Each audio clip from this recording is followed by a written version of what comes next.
Ava, sweetheart, I'm so proud of you. My mom sobbed as she pulled me in for a hug. I had graduated and becoming a doctor.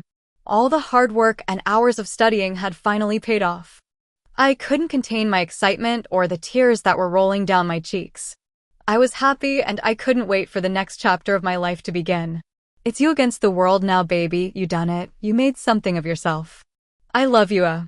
It had been months since I graduated, and I couldn't for the life of me find a job or a placement. No hospital was willing to give me a chance. I needed more experience or I wasn't the right person for the job. I needed recommendations, and that was something I didn't have. I was fresh out the packet, eager to start my career. I had worked so hard, graduating the youngest in my class, and right now it all felt like a waste. The student loans, the hours of non-stop studying, and for what? To get knocked back at every chance? Grabbing the necklace around my neck, something I always did when I was frustrated, I let out a heavy sigh. The necklace was the only piece I had left of my dad. The last time I saw him, I was 7. I understood why my mom had taken us away, but it still didn't help the emptiness I felt, the piece that always felt missing. I was 7, I didn't understand what was going on. Growing up, I asked questions, but I never got the answer I wanted. I knew he spent a good few years in prison, but what I didn't understand was why he didn't try and look for me. My dad wasn't your typical dad. He was the leader of an MC in downtown New York. I didn't know much, but I knew enough. I had so many unanswered questions and no one to answer them. My mom didn't like talking about him. My dad was a sensitive subject. I knew deep down he was the love of her life. Ava, honey? Yeah, Mom. I called, hiding the necklace back under my t-shirt. She knew I wore it. She didn't like it, but she knew it was important to me. Still no luck, baby? She asked, leaning against my open door. Shaking my head, I pulled my knees up to my chin. I can't seem to catch a break. I can't even get a placement. No one wants to take a chance on me. I sighed. Walking towards me, she took a seat on the edge of my bed and squeezed my hand. Don't give up, eh?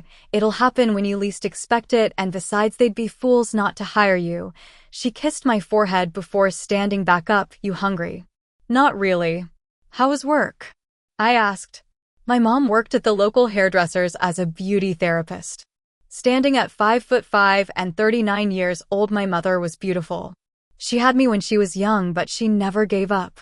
She basically raised me on her own, and I'll be forever grateful that she is my mom. Growing up, I wanted for nothing. She provided and gave me everything I needed.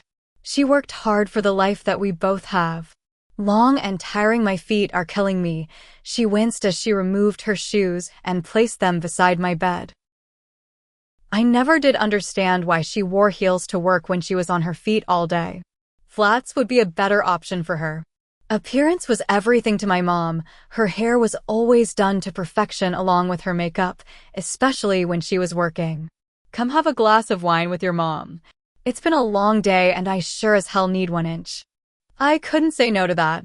I think I need to widen my search, I said, taking a sip of my wine. We were curled up on the sofa with the TV on and the blankets wrapped around us. Most of the time, this was how we spent our nights. I didn't have many friends, so therefore I didn't have a big SoCal life. Taking her eyes off the TV, she glanced at me. What do you mean, widen your search? She asked. I mean, maybe try different hospitals. I'm not having much luck here. I could maybe apply to some in another dash. No, Ava, cutting me off, she pushed off the blankets and stood up. You want another glass? Taking the glass out my hand, giving me no time to answer. This conversation wasn't going to go down well. Was it so bad that I wanted to find my dad? I wanted to find a great hospital to work in, and that wasn't going to happen here. I couldn't bring up my dad. I couldn't even mention his name. I didn't argue with my mom ever, but it was time I started making my own decision and living my own life. I had done what she wanted. I had made something of myself. Ava? Snapping out of my thoughts, I took the glass of wine and waited until she was comfortable. Taking a sip of my wine, I glanced at her and noticed she was in a world of her own, trapped in her thoughts. I hated the look she gave me when I tried to ask about him. Did he hurt her that bad? How did you get out? I asked. This question was one that always played on my mind. I'm not discussing this, Ava. Again, she was off the couch and making her way into the kitchen. You going to bed? She asked, a yawn escaping her mouth. No, not yet. I'm going to apply for some jobs. I have to find something. I lied. I wasn't going to look for jobs. I was going to Google my dad and his club and see what information I could get. Well, I'm going to bed. I'm working early tomorrow. She kissed the top of my head. I love you, you do know that, don't you? I love you too, Mom. By the time I had got myself out of bed, my mom had already left. It was just afternoon, but I didn't get to bed until late. I was too busy Googling my dad. I found out why he was in prison, but I also found out that he was released 8 years ago. The media had made out that he was a monster and that he should never have been released. He was nothing but scum and that he should have died in prison. I had to shut my laptop down. I couldn't read anymore. I already knew I was going to New York. I had to see my dad again.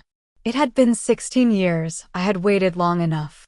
After taking a quick shower, I pulled on my leather jacket and threw my duffel bag over my shoulder. Heading downstairs, I grabbed my keys and left a note for my mom on the kitchen table. She wasn't going to like my decision, but I had to do this. I knew she would be hurt and disappointed, but I hoped she would understand. Pulling into the gas station, I filled my tank and grabbed a few snacks for the road.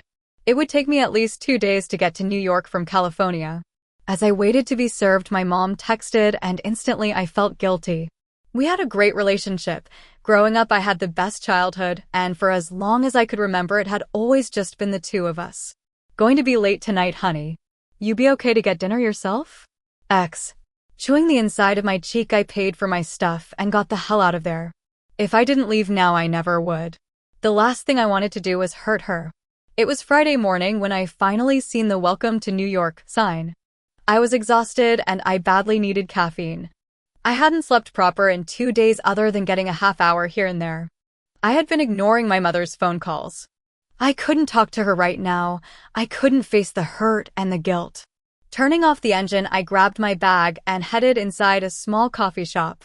I needed caffeine before I continued, and it was good to stretch my legs. The smell of freshly baked muffins hit my nose, and my stomach growled with hunger. What can I get for you this morning? Glancing up, I came face to face with a pair of brown eyes. Can I have an cappuccino and a chocolate chip muffin, please? Sure, that'll be $5. 65-inch. Handing me my muffin, I waited patiently for my coffee. As I was waiting, the door to the shop chimed. The noise that followed caught my attention. The guys that entered were rowdy, but that didn't surprise me when I realized who they were. I couldn't stop staring, especially at the quiet one. He was beautiful, his build, the way he carried himself, the attention he received. This man screamed dangerous, and I couldn't look away. He was clad in leather, and I knew he was part of my dad's club. If the leathers didn't give him away, his cut sure did. I instantly dropped my gaze when he smirked at me. Crap, my mother always did say it was rude to stare. Scraping my chair back, I put my rubbish in the bin and hightailed it out of there. Heading straight for my car, I struggled to get my keys from my pocket. The leather was tight and my hands were sweaty. I was embarrassed that I had been staring at him so openly. Laughing at myself, I ran a hand over my face. Way to go, Eva, I muttered. I was just about to get in my car when a hand was placed on my shoulder. I jumped slightly, a squeal falling from my lips. My breath caught in my throat. He really was beautiful. 6'3", maybe 6'4". He was tall, but he was built so he carried it well. Tattoos covered both forearms. I was curious, did he have more?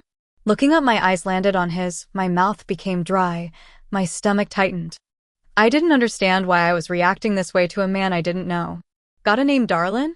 He asked, his voice rough, mysterious, smooth. A voice that made the hairs on the back of my neck stand. I couldn't speak. I couldn't speak past the lump in my throat. Eva, I stuttered, my name's Eva.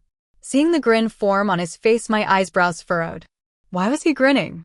The name's Blaze, sweetheart, and I'll definitely be seeing you sometime. Then he left. I was stood dumbstruck as to what just happened.